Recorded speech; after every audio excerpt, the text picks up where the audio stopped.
But is that technology is changing, so you're reading about it and researching all the time? I am, continuously. It's a constant learning experience for me.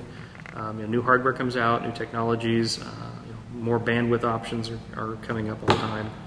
And the challenges today are greater than they were 5 years ago. Oh, definitely. Everything is so rich media. The media is so heavy. It used to be just text web pages. Now it's all streaming video, audio. People are on there not just with one laptop anymore per rig. Now I'm having people check in that have 3 people in there. They've all got 3 laptops and they've got 3 smartphones. So right off the bat, I got 6 devices all of a sudden. Not to mention used to be 1. Not to mention the Wi-Fi game players and all that stuff too. Yeah, and you got to the Wii's. You've got the Nintendo stuff going on. Xbox and all that stuff. We've also seen people now that are starting to do a lot of movie streaming. They're doing Netflix and Blockbuster downloads right here in the park and watching movies in their rigs at night. And they're not really downloading, they're streaming, right? Streaming, right. Right, but so what's the difference between that as far as bandwidth usage is concerned, streaming and downloading? The streaming is basically designed to be as efficient as it can. It's really not a huge burden on the system, but you can tell if there's a lot of them going at one time.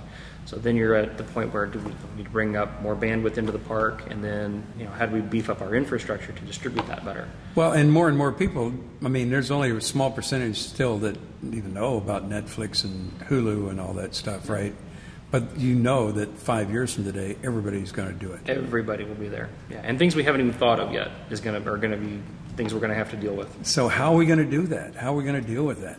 Just keep up with technology, keep educating ourselves, and know that everything is in a constant state of change, and that's just part of progress. Yeah, well, it's exciting, actually. It is, very much. I talked to an RV park owner not too long ago who said, cable TV can go down, nobody ever comes to the office and complains. Wi-Fi goes down, there's a line.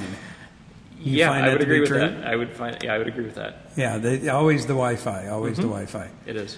Now, there is a tie there between reservations and the Wi-Fi. The reservation systems have gotten better as you have gone on, too, have they not? Yeah, we are on I'm on my second computerized reservation system since I came in. They had one in place already that we retired right around Y2K when that all happened. And we looked for quite a few years for a new system, and we've been with that since 1997, actually.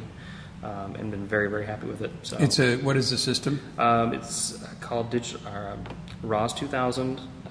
Also now it's called RV Trip Setter if you use the online version.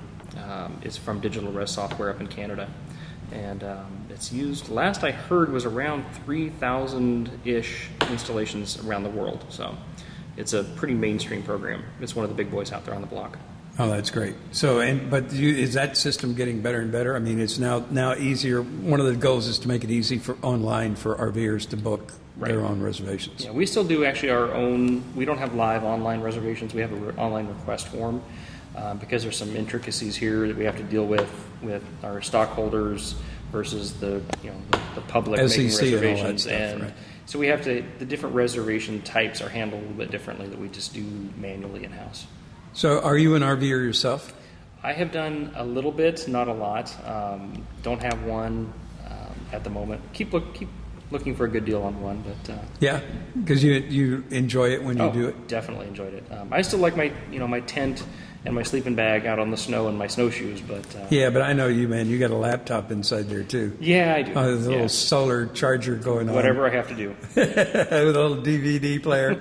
I love going to the guys that are out there camping out, and then I see 2 electric lines going in. It's cable TV is going into their tent. Yep. Where they're on the site. You're one of those kind of camp out guys. I have my moments. I can live without it, but it's nice if it's there. And you're dealing with RVers. I mean, were you ever around it before you came here?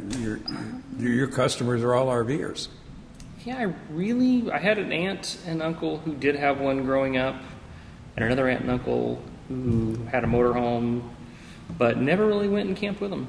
I knew what the RVs were, but I never was exposed in depth until I came here. So tell me about your take on RVers as people. I mean, you see them as a broad group, or definitely a lot of diversity. You've got all age ranges and backgrounds. General rule seems to be that they're just generally happy to be here and out and having a relaxed lifestyle. You get, as with any group of people, you're going to get a few that don't fit that, but most of the time it's just a really good bunch of people. Would you agree with the statement they tend to be more technically oriented than the average person? Some do, some don't. Really? Some are lucky to find the power switch on the laptop. I get you. So that just depends. And I've talked to a guy yesterday who was 90 who was talking about watching the hockey games on his laptop. You probably know this gentleman. No, I may. I didn't know that story, but he's one of the stockholders. In fact, I think was here, and I was kind of surprised. He was 90 years old, and he uses the net all the time and does all that. So it's not necessarily age, is it? No, it is. It's just exposure. What you've had your opportunity to get your hands on and play with and learn, and if you've had somebody that's been able to teach you, and if you got in it early when it was first starting and have learned over the years rather than just jumping in now in current technology. Right. So it's a mindset, not necessarily an age. No, definitely. Tell me about the future of Pismo Coast Village, the technology. I mean, what do you expect to see in the future, and what do you want to see in the future? I would love to have every square inch of the property with the Wi-Fi system where you could feel it almost through your skin. It'd be nice to start doing some high-def TV. I think TV's going to be around for a while, the cable system. So, we'll try. You don't think it's going to switch over to the net only, huh? I don't think so. Not in recent, or not in not very soon, anyway. Right. Yeah. So, but it is definitely going to be different.